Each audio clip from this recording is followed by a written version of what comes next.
Hey folks, this is Chris with Oregon Figs. It's Cinco de Mayo, 2025, May 5th, and I'm in my garage. We don't usually get to be in the garage together, so please don't look at all my mess. This is my mountain bike, which I haven't been able to get on for quite a while. I'm pretty much obsessed with mountain bike riding, but I had heart surgery on Valentine's Day this year. And though they say it's okay for me to get on it, I'm a little bit nervous about getting on it. So my wife and I have been doing walks, like 3-mile walks. I'm pretty close to getting on the bike, but like I say, I'm still a little bit nervous about it. Your heart.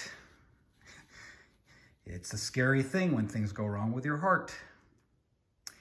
So this tree is called Israeli Black. That is the mother tree that's cut off.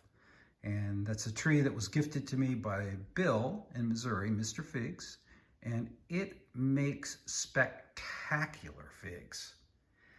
But my tree grew up a really strange way. It grew up, about a foot off the ground, and then it started branching, and I don't like my trees to branch that close to the pot. So I decided I'll take 3 air layers off the sections. Each section I'll take 1 off. And I like using a 4x9 inch tree pot for my air layers because the roots grow vertically and not horizontally, and they don't begin the circling process. I like to keep my roots to the point where they don't circle the pot all that much, especially if it's going to go in ground, but I just try to avoid circling roots at all costs. So I took the 3 air layers, 2 took, 1 failed. This is one that took right here. And like I say, from a 4x9, I've got it now in a 7-gallon, and it's looking pretty sweet. Let's go over and take a peek at it.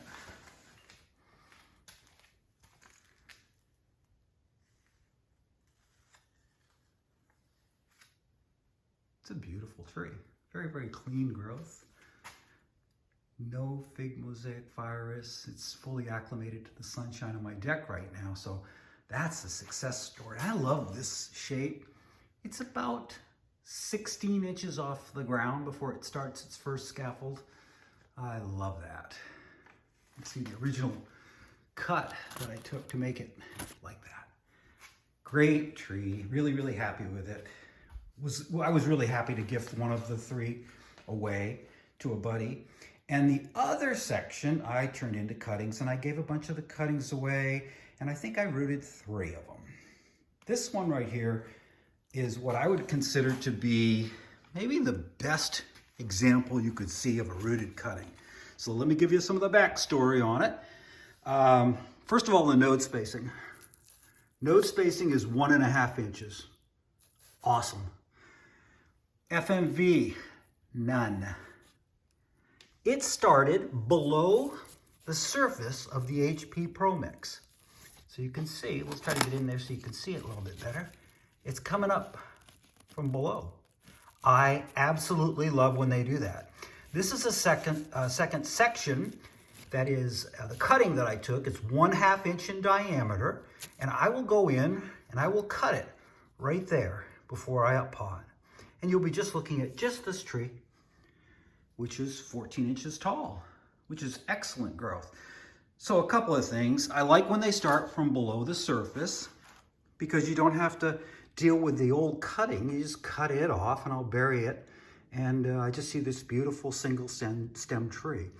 I like when they don't have fig mosaic virus because it just means it's a clean, healthy tree. But to get growth like this in 68 days, to get 14 inches of growth from the top of the mix level to the top of the tree with no FMV, with 1.5 inch node spacing, honestly, it just doesn't get much better than that. So I'm in the process right now of acclimating it to outside. I take it and I put it under a table we have on the deck, which is a metal table that's kind of a system of grids that allows only so much light to come through.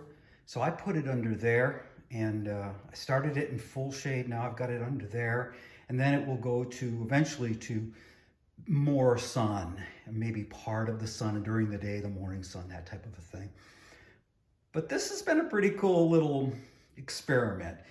It was sad because I didn't get any figs last year, and this is a phenomenal variety. Today I'm going to go through and I've been playing around with the roots a little bit, and I'm going to put some new mix in there, and I'll get it out on the deck where it's hot. So hopefully this will pop. The mother tree will start sending up some suckers. But this is going to be my backup tree, which if it keeps growing like it is, it may be my go-to tree. Technically, this is my new go-to tree at this point because it really is a nice tree. So that's what I would say. If you can get to the point where you have a mix such as HP Pro Mix and you get it to near field capacity where you can squeeze it in your hand and make a little ball with it. You bring it inside. I use LED grow lights that are a balanced grow light, very inexpensive. And I have it in a room, and that room is kept at 75 degrees. I start by using a heat mat. Definitely want to use a thermostatically regulated heat mat so you don't have to deal with too much temperature. You can control it. I just set it at 78 and set it and forget it. And I've had very good results with my cuttings this year. I'm 85% of my cuttings, a success rate. And the ones that have failed, one was a nice cutting that shouldn't have failed.